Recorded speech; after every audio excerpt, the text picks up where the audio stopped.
All right, so I'm really, really excited to be sitting down with the big unit Michael Klim right now. Like, I've got to be honest, I didn't say this before because I wanted to keep this to actually on the camera. Dude, I was like massive.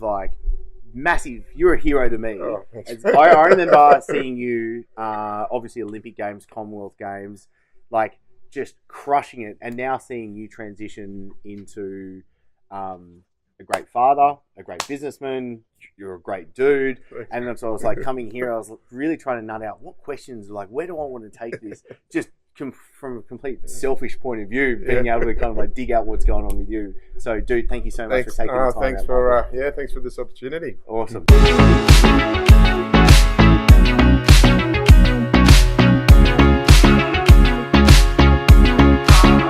Now, when it comes to who you are now and then who you were as the athlete, I want to know, and what I'm interested in is how was that first transition from athlete to businessman? How did that go? Look, to be honest, initially, I started preparing for retirement, while I was still swimming. So it probably is around early 2000, just after the Athens Games, 2004. Yeah. I was sort of starting to get some injuries already, and I knew that my swimming career would come to an end at some point. So I started looking. Can I just quickly? Are many athletes actually thinking like that? Well, you'd be silly if you don't, but you hope so. Yeah, you hope so. But I've already had a swim school business that I started with my family, and so I had a couple property developments that I started getting involved with, but nothing that was kind of my own that I wanted to take on after the career sort of finished. Then, I kind of fell into skincare by accident. It was, swimming in chlorinated pools and then being exposed to beautiful sun in Australia. I was always looking after my skin, and swimmers are very vain as well, so that helped. So I was always trying other products, but within the space of 2 months, there was 2 skincare brands that approached me about being the face of their brand, and I'm like, there must be something in that. Yeah. So, and then it was literally about a year before I decided to hang up the togs, and I came up with 3 SKUs, presented it to Maya. They took the concept and then went, oh shit, I actually got to make this stuff now. So it was just an idea and a concept that took off. That's amazing. When it came to actually choosing your SKUs, how did you go about that? Like, obviously early days, you had a bit of an idea, but what is it that got you to go, all right, I want to head in this direction of the brand? So it was, for me, when I was originally designing the men's offer, it was all about, creating a range of products for Aussie blokes from another Aussie bloke. Yeah. So it had to be simple. Yeah. So multifunctional products. So for example, our moisturizer's got SPF in it. So you don't have to put moisturizer then SPF on top of that. Yeah. Minimizing the steps in the bathroom. It's going to be also affordable. It can't be, so making sure that it was, and then high quality as well. So guys are very they're loyal when it comes to that sort of stuff. If they like something, my dad still uses Nivea every now and again. I'm like, Dad, what are you talking about? I've got a skincare range with your name on it. And so it was really, creating something that was simple, effective, and multifunctional. That's really cool, and it's so true when it comes to the loyalty. And it was actually something I said to Michael when I first got here. It only just connected the dots a couple of days ago. That actually my daughters, their bubble bath they've only ever used your stuff their entire life so far. And the room spray, the Stinky Winky stuff. Well, I designed that because it was actually for dads when in nappy change time. Yeah. So just to odorize the room so you can bear it. Dude, well, thank you. No worries. Very thankful. Okay, so what were the struggles going from athlete to businessman and trying to juggle family life as well? Probably the biggest one for me was going into a realm that I had no understanding of business, running a business, finances, and then accepting that there's a lot of things out of your control when you go into that environment. There's customers, there's buyers, there's distributors, there's market trends, etc. So there's a lot of things. Whereas I was an athlete, and had a lot of people working with me and for me, but ultimately I was the one responsible for coming up with a performance. Whereas I just struggled sometimes with you might and I was always very biased, as you are, where you create your own brand. I thought I had the best thing out there, but sometimes it just wasn't selling. You know, either the pricing was wrong, or marketing wasn't right, or maybe whatever. So there is a lot. I struggle with the fact that there is a lot of variables in business that are out of my control. How do you deal with them today? Like, from what you can learn from starting to now, how do you actually look at, shit, this isn't working as good as I thought? What's the process? Like, what goes on in your head? So I had to kind of simplify. Well, I guess my experience from sport, and that's the only thing I had to fall back on. There's a few kind of pillars that I built from within my swimming career, and one of them was knowledge. And I was so analytical in my swimming. I used to document every session, all the strokes, my heart rate, everything. Yep. So I've got eight black little books that are sitting up there. That's cool. I can I visually I can still remember the sessions. So and basically I applied that into business. So learning about your own business, so knowing your numbers, it's the key, and then knowing your competitors' numbers as well and how they're doing. So you can then make more educated decisions and smarter decisions. So and then I feel more comfortable with making those sort of directions. What numbers are you looking at now overall? Like, I had actually, it was a mentor of mine last week I was talking to, and he was like, I know my business numbers down, but I don't know my life numbers down, like when it actually comes to his life, right. Say his health and physique and so on and so forth. Oh, okay. What numbers are you looking at now? With me physically? Everything, like everything? on the board. Oh, shit.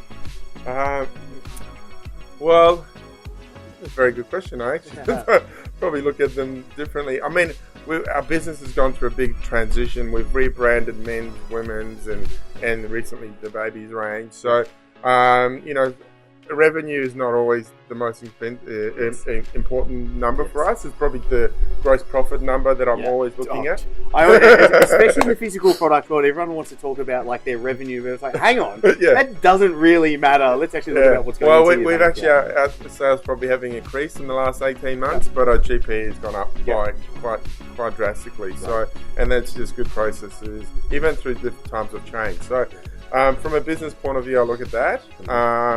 From a personal point of view, unfortunately, my weight is increasingly going up. So I've taken my eye off the scales a little bit, but I don't really measure too much, really, to be honest, in terms of personal. If anything, it's probably my blood pressure, which I've got tend to have pretty high blood pressure. Okay, I try and keep an eye on that. I love how you said you've got the books, upstairs of everything that you had the training logs. How do you help someone understand their numbers now? Because I feel like one of the biggest problems so many people can have when it especially comes to business is they just simply just don't know their numbers. Yeah. Obviously, you had a great mentality coming from an athlete and using that system and mindset framework. How do you help somebody actually implement that into their life now? So I do. I mean, we've built over 10 years in our business. We've built where we've almost, it's our Bible, really. We've got our finance report is historical, current, and projected. So, I love getting my monthly report and seeing what we did previously last month, this time last year, and then projected numbers and how we budgeted against that. So, took me a while to learn how to even read it. Took me a long time to put together, but it's now it's almost and when you know what it actually means, it's 5 minutes and you know exactly where you're at. Okay, now something I really want to dig into is, and we slightly talked about it before we hit record, taking the process orientated weapon that you are when it came to being an athlete and bringing that into the business world. Like, what did you find was actually the most important? Like, what's the small kind of hinge that swung the big doors when it came to you being able to go, I need to do this to get to Y? Like, what was that process for you? Well, it's the same thing in that it was almost unexplained for me in my swimming. I had this drive and this purpose as a kid, and I see it in my son when he's hitting the tennis ball. He's obsessed with the tennis ball, whereas I was obsessed with swimming, and I had this sense of drive and purpose. And I think it's, for me, it's kind of the same in business, that it's like wanting to not necessarily succeed, but wanting to see the brand succeed. So And it's kind of that relentless nature of it. It's because it's not easy. It's not people. I mean, it's rewarding having your own brand, but it's probably not. Yeah. It's not a 9 to 5. Yeah, totally. And it's sort of, and I think it's, you know, accepting that initially, and then just, you know, and it's enjoying the ride, because, and also in sport, it was a lot of ups and downs as well. So, you know, dealing with them mentally, and then, you know, waking up the next day with the same mindset and moving on. So I think there is, you know, knowing your numbers, but then there is that mindset and that intuition and the gut that keeps you going, I reckon. Oh, this is good. Okay. When it comes to, how many medals do you have? Olympic medals do you have? I've got 6 Olympic. 6. Pretty good. Incredible. When it came to, now we've got the highlights. Yeah. Everyone loves the highlight reel. Yeah. Do you know what I mean? What was one low light Mm-hmm. when it came to you as an athlete? And then now looking back, how'd you get yourself out of that? Sorry, if you're starting opening a Pandora's box here, because there's probably 2 defining moments in my career as an athlete. And the first one, I qualified for the '96 Olympic Games. I was ranked number 1 in the world in the 200 freestyle. I beat Daniel Kowalski at the trials. I was 18. Right, I was going to Atlanta. I thought, this is going to be easy. I'm ranked number 1. I'm a shoo-in. I'm like, I'm going to collect my medal, come home. Walk on. So in the heats of that, I actually had the morning of the event, I was completely like overawed. I didn't know where to put my bag. Couldn't find my coach. It was like my head was spinning. My whole routine that I was so regimented, so structured, fell apart. And I was standing on the blocks, just almost shaking, you know. And the complete opposite result, where Daniel swam past me in the morning in the heats, and I missed the final by 6/100ths of a second. Oh, So going from ranked number 1 in the world to missing the final was probably, I've got a picture actually upstairs of me crying on my mum's shoulder after that morning's heats. And that moment and those memories, and it was so vivid still to this day, that created all this new sort of, I changed everything about my swimming from that point onwards. I was trying to swim like Alex Popov. Certainly wasn't Alex Popov. I wasn't 6'8". I wasn't, you know. I developed my own stroke. I started swimming with straight arms. So innovation. I found what worked for me. You know, I started doing dolphin kick and freestyle. So, you know, and also I'd raced. I did about 150 competitive starts in one calendar year. So I think it's the most of anyone. They're probably racing similar now, but previously we didn't have that. But I'd travelled everywhere from Lake Burley, Griffin in Canberra to Japan to the US. Yeah. I basically wanted the process of racing to become automatic. So next time I stood up on that block, I didn't think about if I saw my coach or if I had my goggles on or whatever. And my mindset of I was always trying to break the world record no matter where I was. Didn't always happen. Yeah. But so, you know, and so I changed my stroke, changed my mindset, you know, developed some new innovation in terms of suits, worked with Speedo. So, yep. Yeah, it's really good, because that just came into my head. Innovation's probably come up 4 times in our conversations just today so far. You were there when it went through into the suits, the skins, wasn't it? Yeah. How did that actually play out? Like, what happened in your head as this innovation and technology? Because the thing is, we're dealing with so much technology changes in business and everything like that. What happened? I think well, for me, I was very fortunate that I was on board with Speedo, who were probably the developers of, you know, they were probably putting the most amount of money into that development. And my coach, I had a sort of a bit of a genius, a Russian coach who was very much into that, you know, exploring new opportunities. And so with my different stroke, and I guess I was able to, you know, create a suit that suited my body, and which ended up being the stock suit for Speedo as well. But so I think you have to embrace it. Otherwise, you know, you see all these new technical developments that are happening in media and, you know, social media, etc. You have to embrace it and learn about it. Otherwise, you get left behind. So interesting. You know, there's so many tidbits that you've said so far where it's just like this light goes off. It's like, wow, mindset keeps coming back to such an important factor that you nailed really well.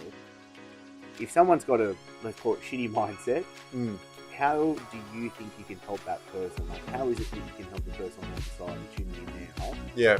that isn't 100% there? How can you give them something to get started? Yeah. Look, I think it's something that for me, it's always, I don't know, it's back to the purpose, you know, like it's not necessarily something that gives you pleasure or, you know, or you have a love for something. If it's a, you know, like when you have a hobby, people don't do a hobby for making money out of the hobby, but they love doing the hobby, right? So it's almost like it's almost having that, finding that, that sort of feeling with whatever you're doing, you know. So for me, people are saying, well, how could you get up and, you know, I was living in Canada for 2 years and I was 10 years old and I was catching a bus through the snow to go swimming at like 5:30 in the morning, and it's kind of like, why would you do that? I'm like, I don't know, now I think about it, I have no idea why I would go through it, but it's the process, and I think enjoying that process. And I think for me, you know, I had that, you know, I loved the process of swimming. So when you went from the event you just spoke about, crying on your mum's shoulder, how did you get back in the pool the next day to then get back into the process?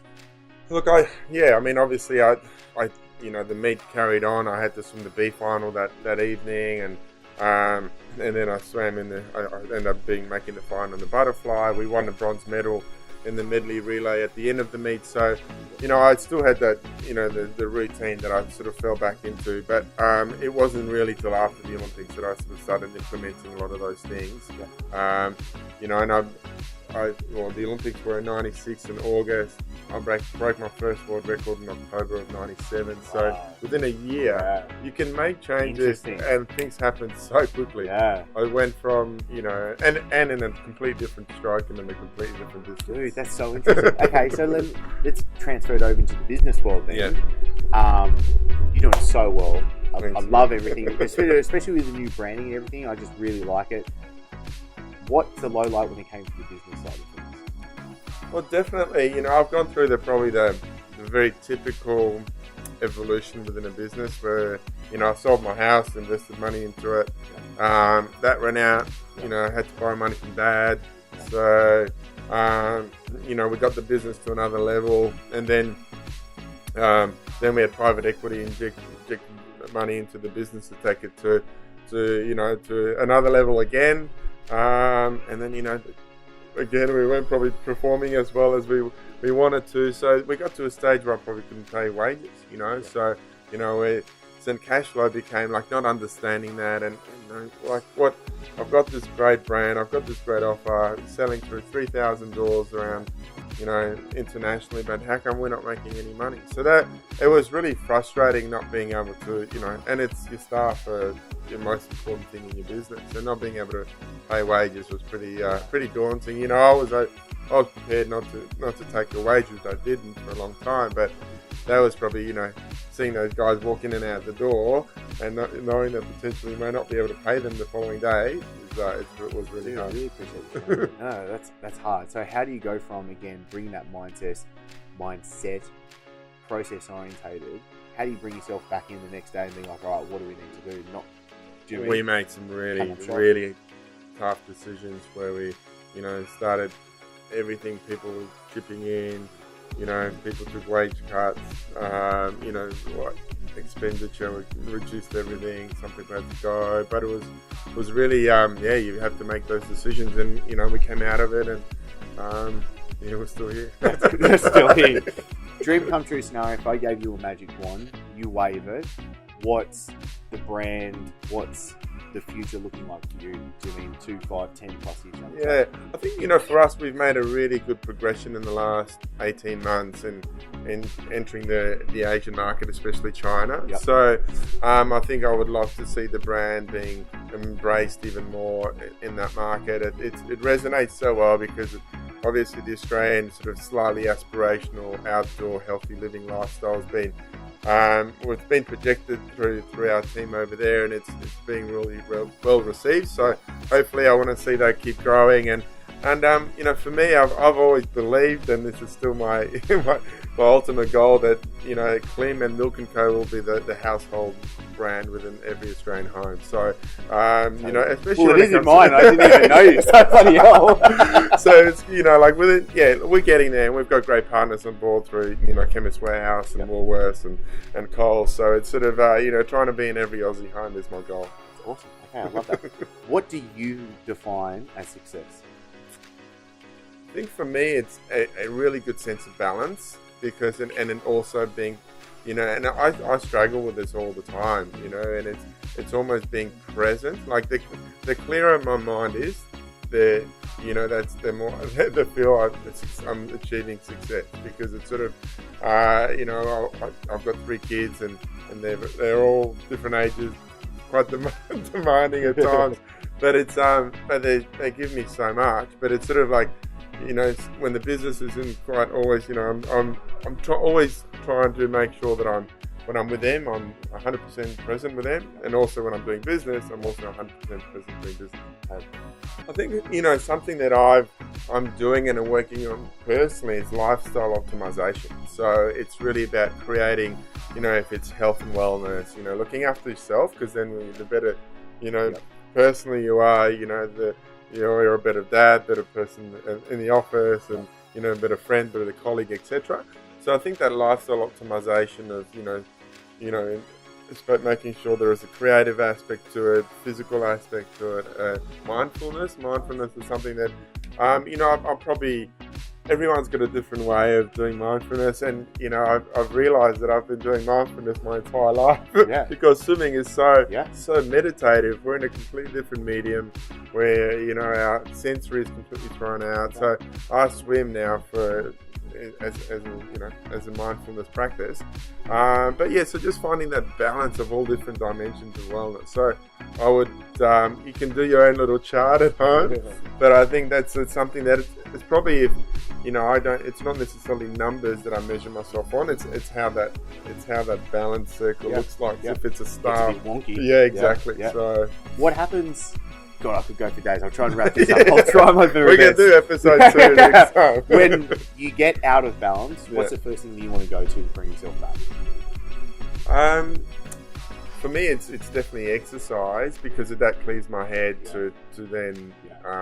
It's funny, like, and it's first thing in the morning, like it's just bringing back the routine. Breathing. Breathing is the key. Like 5 minutes of breathing exercises. And it's when you're stressed, when you know, run off your feet or whatever, it's, you know, you're breathing through here, all this sort of thing. So, I mean, I pick myself up in a little bit of time, but, you know, luckily I've got, you know, water everywhere, so that's just jump in and go for a swim. Fish. Okay. Beautiful. Now, I want to make sure that you get a part of everything that Michael's doing. What we'll do as well, we'll pop the link below to make sure you can get a part of his brand. Check him out, because, look, I didn't even know him, and we use all the products as well. So I can say that I'm a very, very big fan as well. Dude, thank you so much. Thanks, mate. You're for a taking legend. the time Thanks, out. I mate. really Thank appreciate you. it. No worries. We'll have to do a round 2 again. Yeah, absolutely. Dude. Thanks, guys. Now, this is where I want to make sure that you get the most out of being here, and I want to hear from you. So if you've enjoyed this episode, click like, and make sure I can send you the new episodes each and every week. Be sure to subscribe and hit that notification bell. Also, I really want to make sure that I'm giving you exactly what you need. So comment below. I want to know what you're going to take away from this episode. And the best conversations after every episode always happen in the Breaking Success Tribe. I'll pop a link below for you to join the free group, so you get access to the guides, the live streams. I'm in there answering your questions personally each and every day. Plus you get all the episodes as well. So thank you so much for being here and joining us. I'm really looking forward to seeing you in the next episode.